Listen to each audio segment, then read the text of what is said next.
হাতে হাত ধরে জীবন পথের চড়াই উতরাই পার করতে গিয়ে কখনো কখনো হাত ছুটে যায়, পথটা দুই দিকে যায় বেঁকে। পথের প্রান্তে দাঁড়িয়ে তবু কি দুজনের কখনো মনে পড়ে রবীন্দ্রনাথ ঠাকুরের হঠাৎ দেখা কবিতার সেই লাইনগুলো? একে অন্যের দিকে তাকিয়ে মন কি বলে ওঠে, আমাদের গেছে যেদিন একেবারেই কি গেছে, কিছুই কি নেই বাকি। রূপকথা, সাহিত্য বা গানে বিচ্ছেদের বেদনা যতই মধুর হোক না কেন, বাস্তবে বিচ্ছেদ ব্যক্তি, পারিবারিক ও সামাজিক জীবনে বয়ে আনে তিক্ততা আর জটিলতা। এমনই তিক্ততা আর জটিলতায় বাংলাদেশে বেড়ে চলেছে পারিবারিক বিচ্ছেদের ঘটনা, যে বিচ্ছেদের কারণে ভেসে যায় সাজানো গোছানো এক পরিবার। আর এর প্রভাব সবচেয়ে বেশি পড়ে সেই পরিবারের সন্তানটির ওপর। এমনই এক গল্পে সম্প্রতি উত্তরের এক শুটিং হাউসে হয়ে গেল এক নাটকের শুটিং। নাটকের দৃশ্যে দেখা যায় আলাদা হয়ে যাওয়া বাবা আবারও ফিরে এসে লাশের খাটিয়ার সামনে দাঁড়ায় এক অপরাধ বোধ নিয়ে। সে খাটিয়ায় শুয়ে আছে বহু বছর আগে ছেড়ে যাওয়া সহধর্মিণী। বাবার চরিত্রে অভিনয় করা অভিনেতা তারিক আনাম খান ও মায়ের চরিত্রে অভিনয় করা অভিনেত্রী মিলি বাশার বলেন, আজকাল আমাদের এই সোসাইটিতে দেখা যায় যে অনেক সময় বাবা মা ডিভোর্স হয়ে যায়।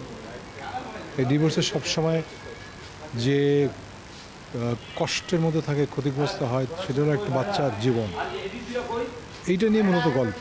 একটা বাবার ইমোশন কি, যাই আর কি, ভুল বোঝাবুঝি আসলে কতটুকু আমাদেরকে কষ্ট দেয়, কতটুকু ভালো করে নাকি মন্দ করে, এই সব নিয়েই প্রশ্ন করেন একটা।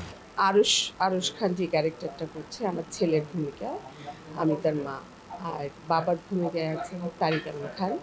এদিকে সন্তানের চরিত্রে অভিনয় করা অভিনেতা আরুশ খান ও তার স্ত্রীর চরিত্রে থাকা অভিনেত্রী তাসনুবা তিশা বলেন, একটা ফ্যামিলিতে যখন একটা বাচ্চা দেখে ওর বাবার বা মার ডিভোর্স হয়ে যাচ্ছে, এরপরে ওর বেড়ে ওঠাটা কেমন, বা পরবর্তীতে গিয়ে আসলে জীবনটা কেমন একটা সিচুয়েশনে যায়, এই বাবার সাথে কিভাবে কথা হয় বা মার সাথে কানেকশনটা, বন্ডিংটা কেমন থাকে, পুরো বিষয়টা নিয়েই আর কি করা।